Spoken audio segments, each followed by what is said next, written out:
Kutokana na kumbukumbu za vitabu vyetu vya Nzengo vinaonyesha kwamba Bwana Ngimbo huwa ashirikiani na wananzenge wenzake katika jambo lolote lile. Kamati ya Nzengo imeamua Bwana Ngimbo atozwe masumule ya mbuzi wawili, la sivyo yeye na familia yake itatengwa.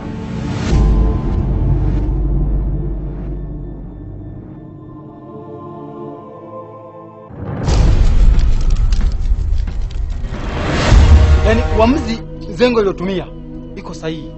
Kwa mnalizika kabisa na kitu kama hicho. Unajua mimi sijalizika nacho.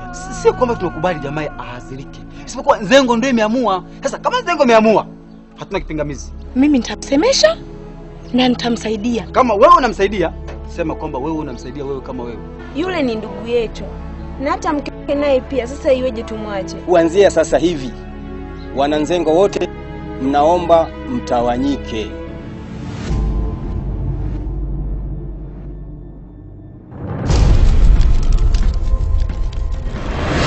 Kupofanya nini mke wangu? Nataka kujua nini kinaendelea.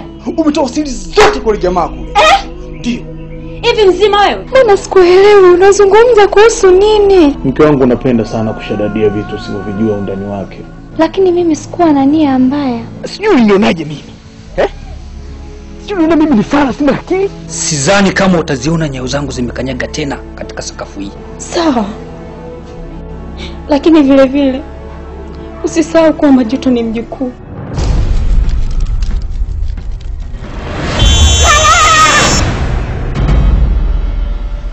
Kwa nini tunasumbuana kiasi hiki?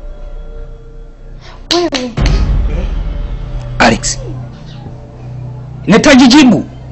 Niko katika hatua ya mwisho kulikamilisha jambo hili. Laiti ungejijua wewe ni dhaifu kiasi hicho, usingesubutu kabisa kuingia katika himaya hii.